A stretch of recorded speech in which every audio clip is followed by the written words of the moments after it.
Here I find some of Two Mysteries story for your soul.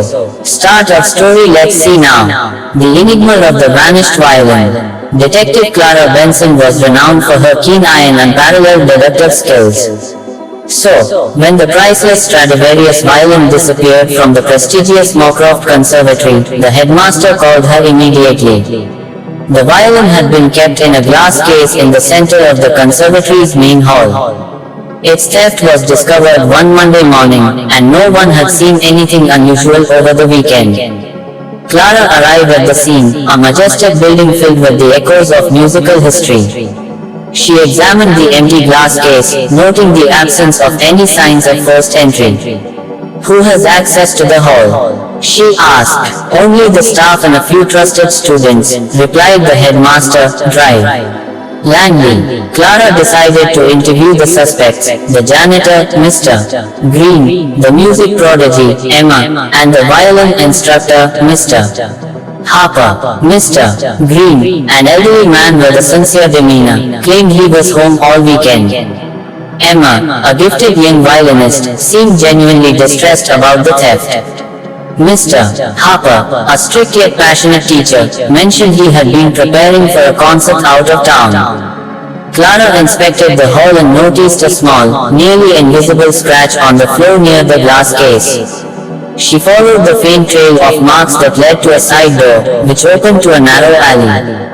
"Did anyone see anything unusual here?" she asked the headmaster. "A delivery man was seen near the alley on Sunday," he recalled. Clara reviewed the conservatory's security footage. It showed Mr. Green cleaning the hall on Friday night, Emma practicing until late Saturday, and Mr. Harper leaving the building around noon on Saturday. Nothing seemed out of the ordinary. But then Clara noticed something peculiar. The delivery man on Sunday was carrying a large, oddly shaped package. She zoomed in and saw a glimpse of a violin case. She questioned Mr. Green again, and his story began to crumble under pressure. Eventually, he confessed. He had a nephew who was a struggling musician. Desperate to help him, Mr. Green had planned the theft, knowing the conservatory's schedule well enough to avoid suspicion. He had enlisted the help of his nephew, who posed as the delivery man to smuggle the violin out. Clara arranged for the police to recover the violin and arrest Mr. Green and his nephew. The conservatory was relieved to have their treasured instrument back, and Clara once again demonstrated why she was the best in the business.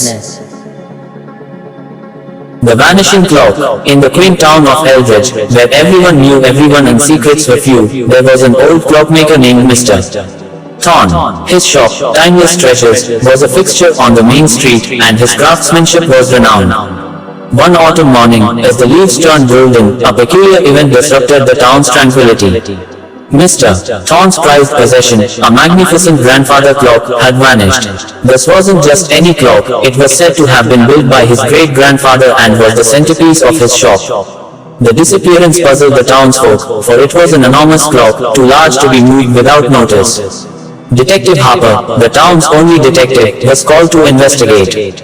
She found no signs of forced entry, and the shop was otherwise untouched. The mystery deepened when Mr. Thorn revealed that the clock was impossible to move without dismantling it, a process that would take hours and considerable expertise. Harper questioned the townsfolk, but no one had seen or heard anything unusual. However, she noticed something odd in Mr. Thorn's demeanor. He seemed more resigned than distraught about the loss. Her curiosity piqued, Harper decided to dig deeper into Mr. Thorn's past. As she combed through old town records, Harper discovered that Mr.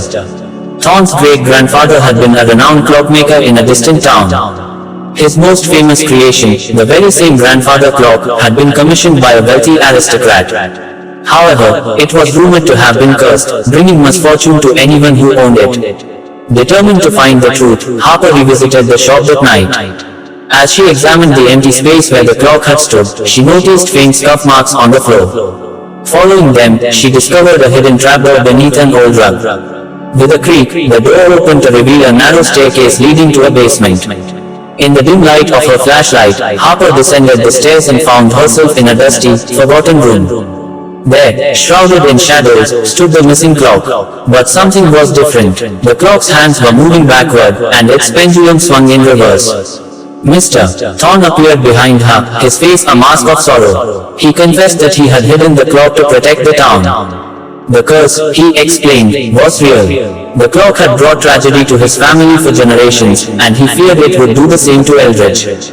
Moved by his plight, Harper promised to keep the secret. Together, they dismantled the clock, ensuring it could never bring harm again. As they finished, Mr. Thorn's expression softened for the first time. The burden of the curse was lifted. Eldridge returned to its peaceful routine, and the mystery of the vanishing clock faded into local legend. Detective Harper and Mr. Thorn shared a silent understanding, a bond forged in the unraveling of a timeless enigma.